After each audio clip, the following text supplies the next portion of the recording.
O esporte brasileiro em geral e o futebol em particular esquecem seus ídolos rapidamente. Os dirigentes fazem parte, claro, dessa maioria. Promessas são feitas na hora das conquistas gloriosas e esquecidas com mais facilidade ainda, como você vai ver nessa reportagem exclusiva do Grandes Momentos do Esporte e que, inclusive, capitão, partiu de uma conversa nossa, né?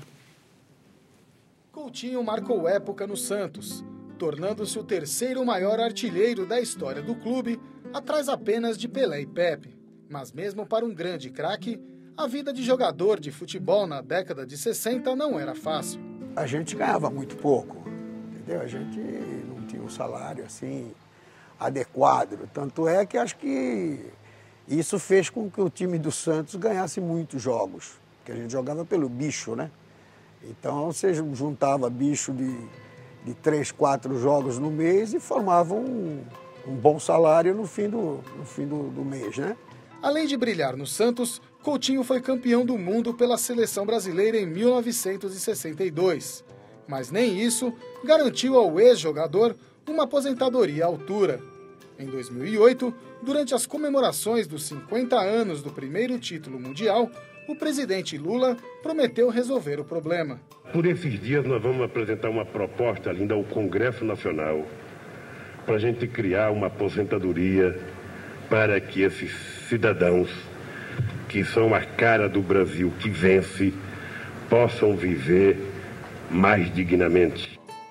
3 anos depois, o projeto de lei que cria a aposentadoria especial de R$ 3.500 para todos os campeões mundiais ainda não saiu do papel. Hoje no país, pouca gente ganha R$ 3.500, entendeu? É um país que, quer queira ou não, é um país pobre. Então, pouca gente tem um salário desse, entendeu? Então, eu acho que ajudaria muita gente. Em 2006, 56 ex-jogadores se uniram para criar a Associação dos Campeões Mundiais. Marcelo Neves, filho do ex-goleiro da seleção Gilmar dos Santos Neves, era na época o presidente da entidade. A gente depende, infelizmente, dos políticos que estão lá no Congresso, e alguns contra, outros a favor, mas que a maioria que é contra não sabe exatamente o porquê disso, né? Que o mais importante é que eles saibam que a profissão de jogador de futebol da época não era regulamentada.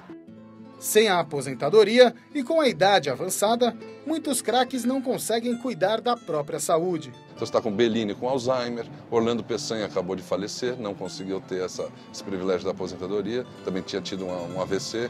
O meu pai está numa cadeira de rodas, né? Teve um AVC, mas graças a Deus a gente tem condição de tratá-lo, mas o Moacir não tem condição, está com câncer no Equador. Eu posso enumerar vários ídolos que fizeram uma geração fantástica, que levaram o nome do Brasil lá fora e que estão simplesmente largados. Em 2006, durante a Copa do Mundo da Alemanha, o presidente da CBF, Ricardo Teixeira, prometeu um plano de saúde para cada jogador campeão mundial pela seleção brasileira. Depois de 5 anos, a promessa ainda não foi cumprida. Eu tentei praticamente umas 5 vezes por ano, ir até o Rio, tentar falar com eles via telefone, não me atendiam mais, nunca mais tocaram no assunto. O problema é você prometer as coisas e não cumprir. Esse é o problema. Nós somos adultos, entendeu? Nós somos adultos. Apesar que essa pessoa que prometeu o plano de saúde, eu nunca acreditei. Querem Copa do Mundo, se diz o país do futebol, a pátria de chuteiras, mas quem fez essa história toda, o Brasil só é penta, porque foi campeão, foi bi, foi tri, isso que não pode ser esquecido.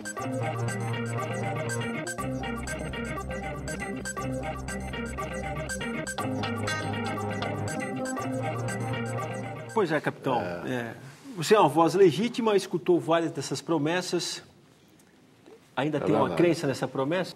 Realmente não saiu. Eu não acredito que vai sair. Agora, tinha um outro caminho que seria até melhor.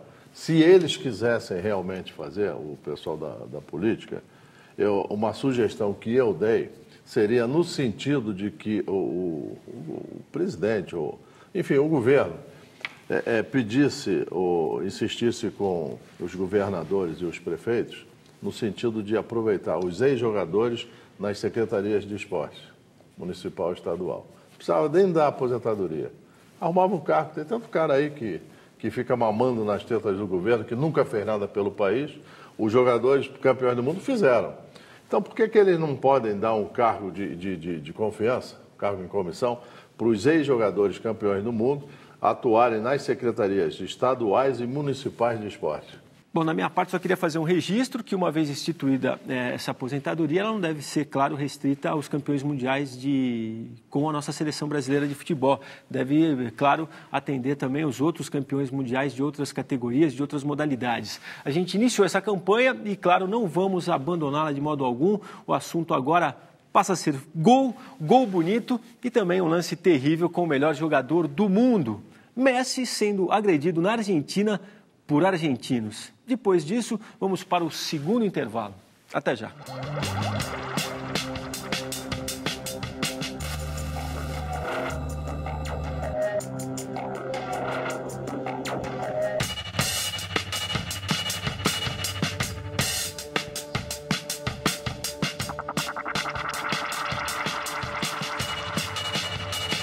Messi nasceu em Rosário, na Argentina, e resolveu passar esses dias de folga em sua terra natal. Mas ninguém poderia imaginar que o melhor jogador do mundo acabasse agredido por um torcedor do Rosário Central. Só porque Messi é torcedor do Newell's Old Boys, também da cidade de Rosário.